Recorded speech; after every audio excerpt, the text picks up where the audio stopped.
Hi everyone, welcome back to my channel. My name is Heather and today I am here to talk about my Jane Austen July TBR. I am so excited, and especially for this year I am in my Henry Tilney t-shirt, possibly my favorite Austen hero. Mr. Knightley is vying for second place. I have been following along with Jane Austen July for 3 years now, and I am so excited. I have quite a large pile here, which I'm dividing into two sections. The first are books that I can definitely read to fulfill each of the prompts, and the second is just a pile of possibilities for when I finish those books.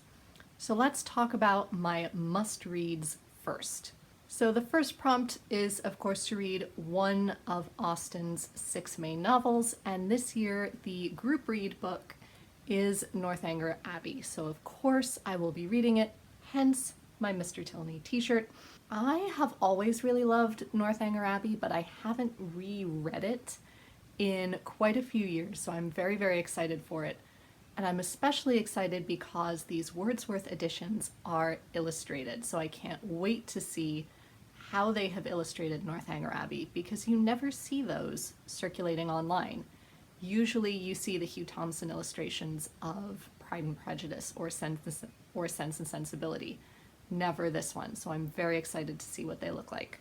The second prompt is to read one at least of her shorter works or letters, and this year the group prompt is to go through her juvenilia, which I'm going to hold up this edition because this has some of her juvenilia in it in the other works section, but honestly they are dotted around a couple of different collections and single volumes that I have around the house.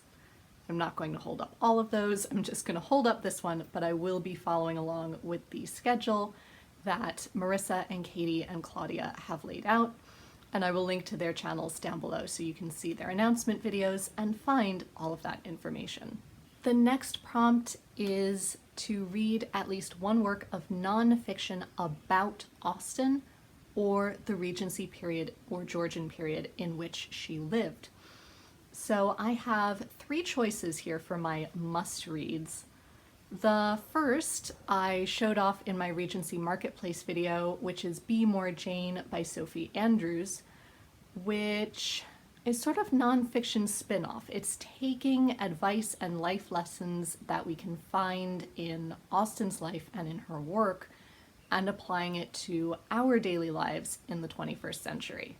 In another similarly short nonfiction vein, I also have Jane Austen in Bath, which gives us walking tours of the writer's city by Catherine Reeve, which is a really beautiful illustrated edition of a variety of walks that you can take around Bath and describes sites that you would see along the way and has paintings and other illustrations of what they looked like during Austen's lifetime.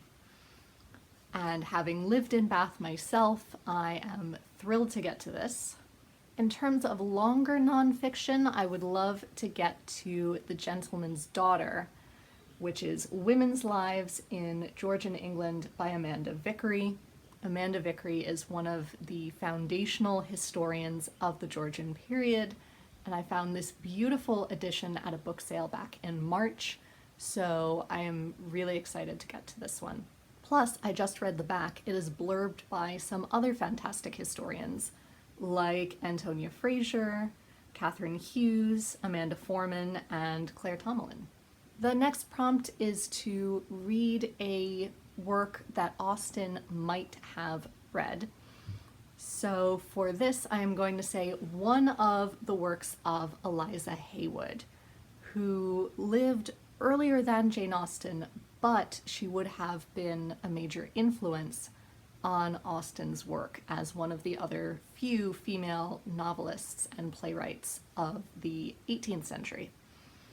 So I have a couple choices here and I can't decide between them. I could go for Love in Excess, or Phantomina, or The Mercenary Lover, or The Fatal Secret. I can't decide between them. If you have read any of them and have recommendations, let me know. Otherwise, I'm just going to decide the closer we get to the actual start. They're all quite short, so it will also depend on what I feel like reading at the time. How much of a challenge do I want to set myself?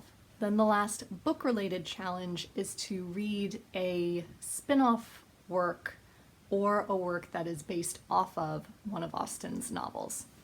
So for that, I'm very excited to get to The Late Mrs. Willoughby by Claudia Gray. This is the sequel to The Murder of Mr. Wickham, which came out last year, I believe.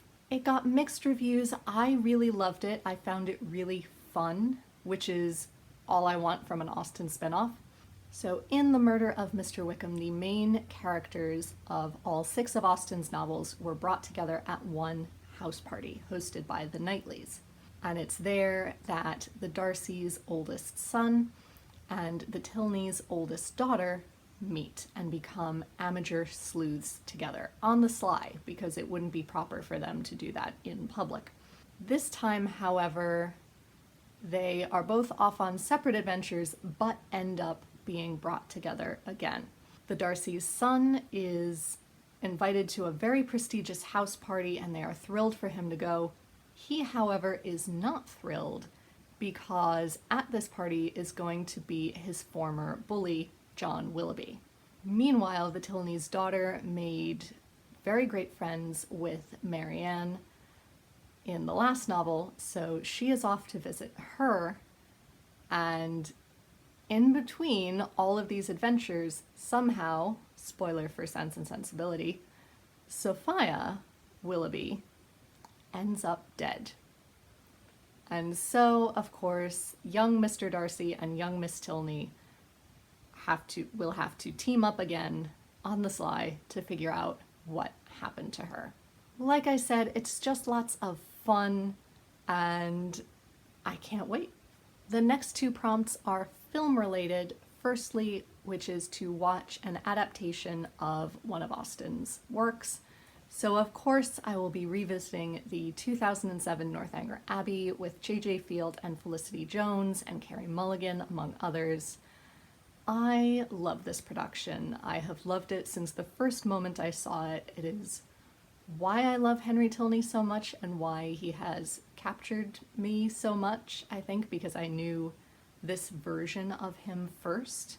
Because I think a lot of what he says has everything to do with how he says it, which is so difficult to tell in the text. You really need an actor to bring it to life, and I think J.J. Field does that brilliantly. And I also love how they brought Gothic literature into the film and explained it without it becoming overbearing and dull. Yeah, I just love it. So of course I will be watching this.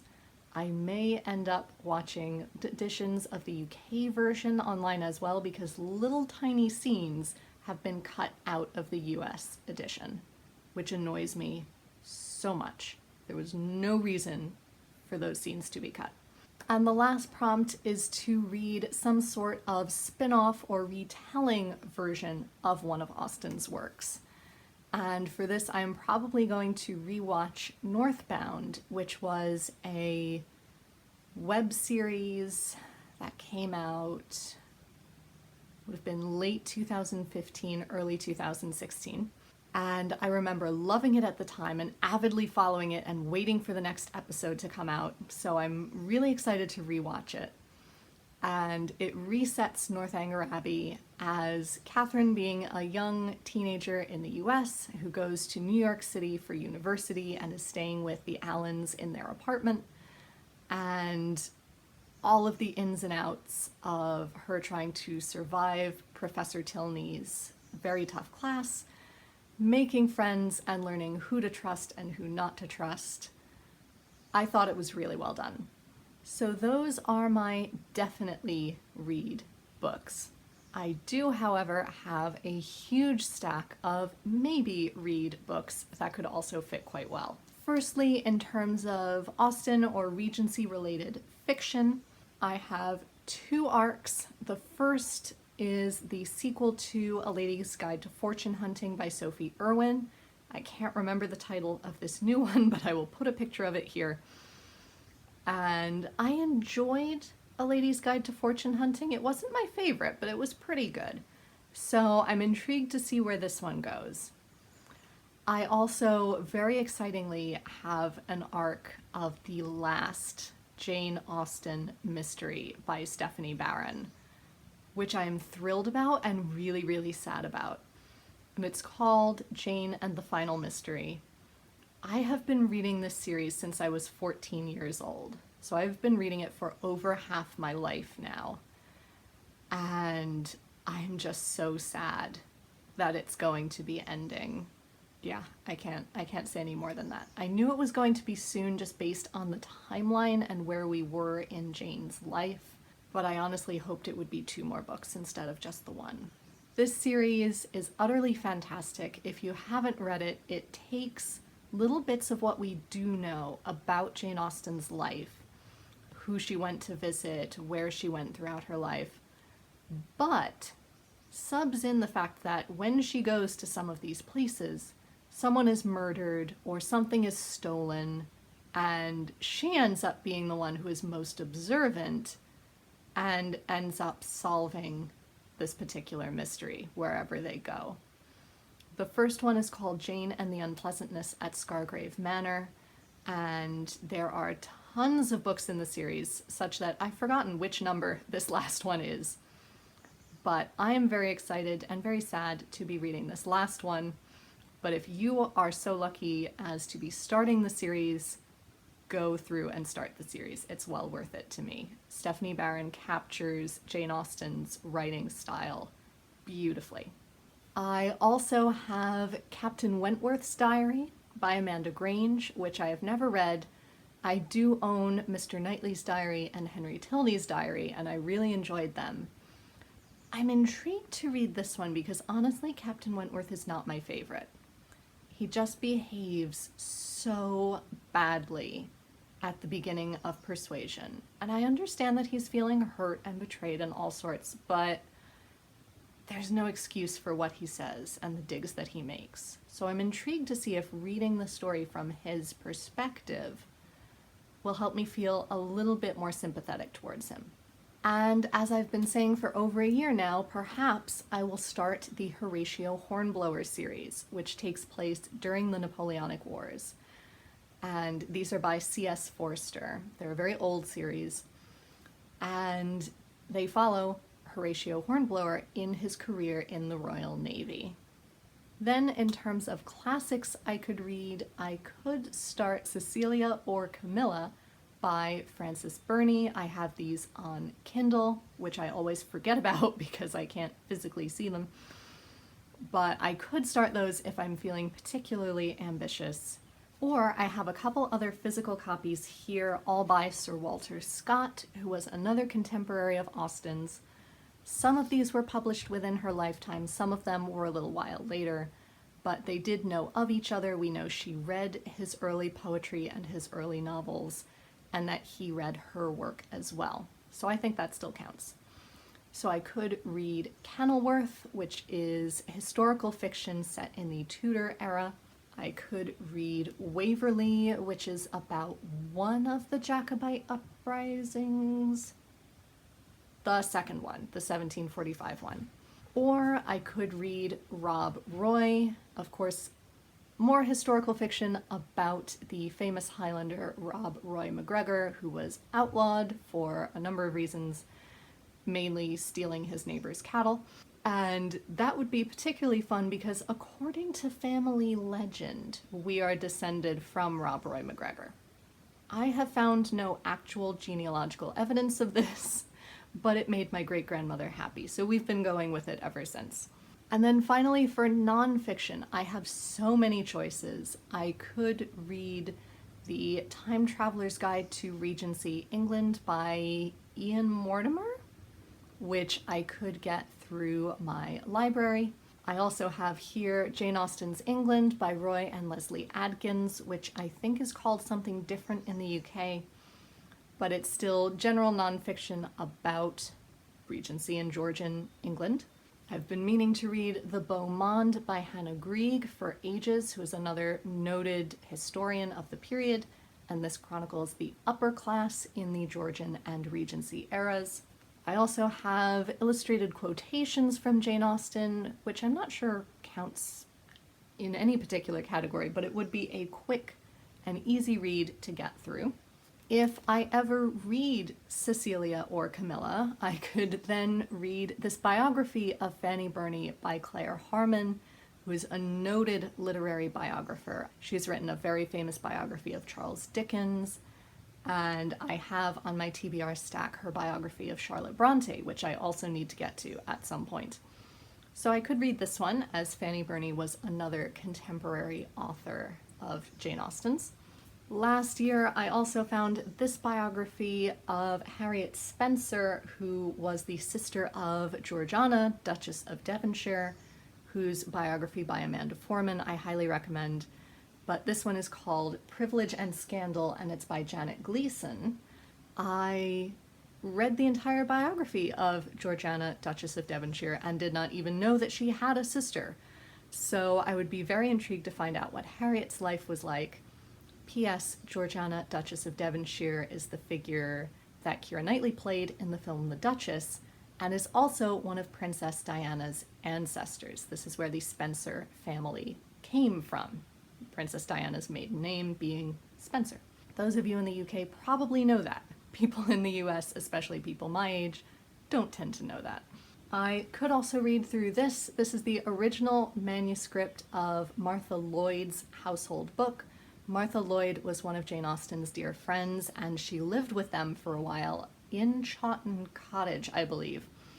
So this is the book of her recipes for either food or cleaning supplies, various things that you would need to run a household. So that would be really interesting to flip through. I'm toying with the idea of doing a video about Regency food where I recreate some, because I did that one baking video last year. However, that would also be very difficult for me to do with all of my allergies. Any Regency recipes I read are full of nuts and cream and shellfish, all of which I can't eat. So let me know down below if you'd like to see an adapted Regency menu, because that I could do. I couldn't make it completely historically accurate, but I might be able to adapt a few things. Down at the bottom of the stack, there is one more classic that I could read of Eliza Haywood's, which is her play A Wife to Be Let. And then finally, there is this massive volume, Jane Austen, Writer in the World by Catherine Sutherland, who again is a name I know. I've probably read other things written by her or edited by her, but I can't think of their titles off the top of my head.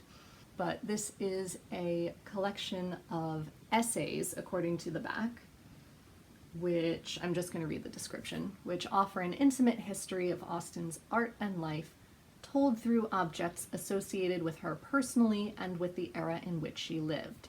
Her teenage notebooks, music albums, police coat letters, the homemade booklets in which she composed her novels, and the portraits made of her during her life all feature in this lavishly illustrated collection. So that means other authors are involved in here. Let's see, some of them are, well, there are two by Catherine Sutherland. Hilary Davidson is a name that I know, and those are the only two that I know.